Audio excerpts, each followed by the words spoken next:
Tamaşaçılar, bu dəfə Azərbaycanımızın səsi Avropanın mərkəzi, Macarıstanın paytaxtı Budapeştdən gəldi. Belə ki, Budapeştdə fəaliyyət göstərən Etnografiya Muzeyində Azərbaycan xalçaları ənənədən müasir incəsənətə adlı sərginin açılışı oldu. Onu da söyləyək ki, sərgi bu ilin, daha doğrusu bu ayın sonuna qədər, təxminən iyulun 26-sına qədər davam edəcək. Buyurun, iştirak edə bilərsiniz, orada yaşayan soydaşlarımız olsun, tələbələr olsun. Biz isə sərgi haqda açılış, məqsəd, məram, sərgidə yadda qalan məqamlar, bu haqda suallarımızı ünvanlamaq üçün studiyamıza bir əziz qonağımızı dəvət etmişik. Qonağımız isə Milli Xalça Muzeyinin direktoru Əminə xanım Məlikovadır.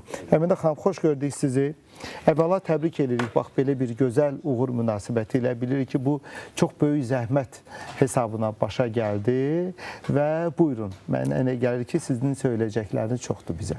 Çox sağ olun Rəşad bəy, təşəkkür edirəm, salamlayıram sizi, hörmətli tamaşaçılarımızı. Bu gözəl küləkli yay günündə sizin studiyanızda çox gözəl, həmişəki kimi gözəl bir ab-hava var. Təşəkkür edirik, sağ olun. Burada olmaq çox xoşdur və tamaşaçılarımıza bütün bizim layihələrimiz haqqında hər zaman bəhs etdiyiniz üçün sizə dərin minnətdarlığımı bildirirəm. Bəli, bu il bizim üçün çox məhsuldar il oldu. Ümumiyyətlə, bu il bizim üçün əhəmiyyətli və vacib illərdən biridir. Çünki muzeyimizin banisi, xalça ustası, dünyaca tanınmış pedaqoq və xalça eksperti Lətif Kərimovun bu il yubileyi qeyd edilir və 30 aprel 2026-cı il tarixində Azərbaycan Respublikasının prezidenti Cənab İlham Əliyevin tərəfindən bir sərəncam imzalandı. Bu sərəncama əsasən bu ildə Lətif Kərimovun yubileyinə həsr edilmiş tədbirlər keçiriləcək. Və bu il demək olar ki, bizim muzeyimizdə keçirilən tədbirlərin əksəriyyəti Lətif Kərimovun xatirəsinə, onun həyatı və yaradıcılığına həsr edilib. Ola bilər ki, bizim gənc nəsil o qədər də yaxşı tanımır Lətif Kərimov kim idi. Ona görə bizim də borcumuzdur bunu hər zaman bizim gənclərə çatdırmaq. Lətif Kərimov o insan idi ki, bizim xalçaçılıq sənətimizi elmə yüksəldən bir insan idi. Onu teoriyaya çevirən bir insan idi və bugün Azərbaycan Xalça Muzeyi dünyanın ilk xalça muzeyidir və təbii ki, biz o insana hər zaman minnətdarıq. Onun ideyası idi ki, Azərbaycanda məhz dünyanın ilk xalça muzeyi açılsın. Və siz düz qeyd elədiniz, iyunun 26-sında Macarıstanın paytaxtı Budapeşt şəhərində Etnografiya Muzeyində, Macarıstanın Milli Etnografiya Muzeyində. Eprazi Muzeyum, onlar belə adlandırılır. Bəli, Macar dilində elədir. Onu da qeyd etmək lazımdır ki, nəinki Macarıstanın, ümumiyyətlə Avropanın ən aparıcı və ən qədim etnografiya muzeylərindən biridir. Məhz ona görə seçdiniz siz oranı? Təbii ki, bu muzey 1872-ci ildə təsis edilmişdi və 2022-ci ildə tam yeni formatda, yeni bir binada ziyarətçilərin diqqətinə açılmışdı bu muzey və bizim üçün də bu çox böyük əhəmiyyətdir. Çünki bizim xalçalarımız bütün dünyada məşhurdur. Mən bilirəm ki, sizin oğlunuz da orada oxuyur. Mən bilirəm ki, bizim çoxlu mərifətli Azərbaycan gəncləri mən gedəndə də görürəm. Azərbaycan evi var orada. Çox fəaldırlar gənclərimiz. Təbii ki, onlar, mənə elə gəlir ki, onlar da çox kömək edəcəklər ki, bu sərgini nə qədər çox adam ziyarət etsə, o qədər yaxşıdır. Çünki maarifləndirici bir sərgidir. Bu sərgidə ilk dəfə olaraq biz 17-ci əsrə aid olan Qarabağ xalçasını ümumiyyətlə Azərbaycandan kənara biz onu çıxartdıq və sərgi bu günə olan bizim müasir xalçaçılıq sənətimizin ənənəsini də göstərir. Orada biz multidisiplinar rəssam Mədinə Qasımovanın da əl işlərini göstəririk. Müxtəlif deməli incəsənət növlərində yaradılmış sənət işləri və Mədinənin orada orada eskizləri ilə bizim ənənəvi texnologiya şöbəsində toxunulmuş xalçaları da göstəririk. Deməli 17-ci əsrdən gəlirik müasir dövrə. Çox böyük maraqla qarşılandı bu sərgi. Sərgi davam olacaq iyulun sonunadək, iyulun 26-sınadək. Ona görə çox vacibdir ki, bu muzey ziyarət olunsun həm bizim, həm yerlərimizlə. Mən bilirəm ki, yay aylarında çox insan Macaristana gedir. Bizim birbaşa uçuşlarımız var və s. Və dediyim kimi Avropadan çox turist gəlir ora. İndi bu turistik sezonunun ən yüksək nöqtəsidir. Əmdə xanım, gözəl məqama toxundunuz. Əcnəbilər, xüsusi turistlər bizim xalçaları necə qarşıladılar? Bax, orada olan təəssüratlar, sizin müşahidələriniz şəxsən mənə çox maraqlıdır, yəqin tamaşaçılara da. Çox böyük maraqlı. Onu da qeyd etmək lazımdır ki, bayaq biz Lətif Kərimovdan danışdıq. Bizim arxivlərimizdə həmən muzeyin 60-cı, 70-ci illərdə orada olan rəhbərliyi o qədər təşəkkürnamələr göndərmişdir Lətif müəllimin adına. Çünki Lətif müəllim öz dövrünün ən tanınmış, dünyaca məşhur olan xalça eksperti idi və təbii ki, etnografiya muzeylərində xalçalar çoxdur və o xalçaları öyrənmək lazım idi, onları düz atribusiya etmək lazım idi və Lətif müəllim çox maraqlıdır ki, o vaxt beynəlxalq şəbəkə mövcud deyildi. İngilis dilini bizim mütəxəssislər o qədər də yaxşı bilmirdi, amma ona baxmayaraq müəyyən bir ünsiyyət hər zaman var idi. Sənət insanları bir dil tapır. Bəli, və Azərbaycanda xalçaçılıq sənətinin mütəxəssisləri hər zaman çalışırdı və Lətif müəllim də onlardan biri idi. Ona görə bu muzey ilə bağlı bizim memorandumumuz da var. Artıq 3 ildir ki, Azərbaycan Milli Xalça Muzeyi və Macaristanın Milli Etnografiya Muzeyi arasında belə bir memorandum var. Amma bu kimi sərgi, böyük həcmdə bir sərgi ilk dəfə orada göstərilir. Onu da qeyd etmək lazımdır ki, bu sərgi Heydər Əliyev Fondu, Azərbaycan Respublikasının Mədəniyyət Nazirliyi, Azərbaycanın Macaristanda olan səfirliyi tərəfindən və təbii ki, bizim muzey tərəfindən təşkil edilmişdi. Çox gözəl sərgidə eyni zamanda ənənəvi tekstil nümunələri, milli geyimlər, daha sonra digər zərgərlik məmulatları, bəzək əşyaları, bax bunlar da sərgilənir. Mən istərdim Əminə xanım, diqqət yönəldək bu məqama ki, Azərbaycanda Türkoloji Qurultayının keçirilməsinin 100 illiyi ilə bağlı siz də öz töhfənizi vermişsiniz. Belə ki, bir mədəniyyət xəzinəsi, Divani Lüğət Türk sərgisi keçirilib. Bu barədə də siz özünüz danışın, zəhmət olmasın. Çox sağ olun. Artıq sel deyil ki, Azərbaycan neçə illərdir, neçə 10 illiklərdir böyük tədbirlərə, mötəbər tədbirlərə ev sahibliyi edir və iyun ayında Azərbaycan xalqının ulu öndəri Heydər Əliyevin adını daşıyan, nəinki bizim respublikamızda, ümumiyyətlə regionda ən böyük mədəniyyət ocaqlarından biri olan Heydər Əliyev mərkəzində təntənəli şəkildə Türkoloji Qurultayın 100 illik yubileyi açıldı. Bir neçə muzey, onların arasında Azərbaycan Milli Xalça Muzeyi də ilk bizim sərgimizi biz orada təqdim elədik bu tədbirin iştirakçılarına və orada biz Pazırıq xalçasının replikasını ənənəvi texnologiya şöbəsində toxunmuş replikasını böyük maraqla qarşılandı. Kadrlarımız da səhv etmirəmsə oradandır. Bəli, bu sərgi... Hə, Vüsalə xan. Yox, bu milli muzeydə artıq açılan, bizim muzeydə açılmış, hələ o çərçivədə açılmış bir sərgi idi. Bu sərgini biz Yunus Emre İnstitutu ilə birlikdə elədik.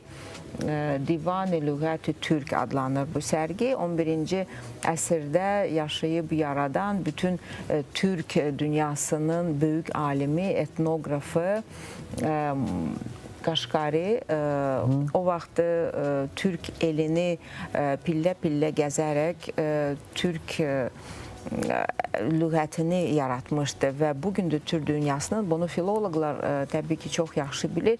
Bu gün də bizim hətta alimlərimiz, etnoqraflarımız, filoloqlarımız o lüğətə müraciət edir. Xüsusən də xalçaçılıq və etnoqrafiya, ümumiyyətlə dekorativ tətbiqi sənətdə çoxlu terminlər var ki, hələ o vaxtdan onlar istifadə olunur. Bugünkü günümüzə qədər. Bəli, və Türkiyədə, müxtəlif Türkiyənin bölgələrində yaşayan sənətkarlar bu kitabdan ilhamlanaraq öz sənət əsərlərini yaradılmışdılar.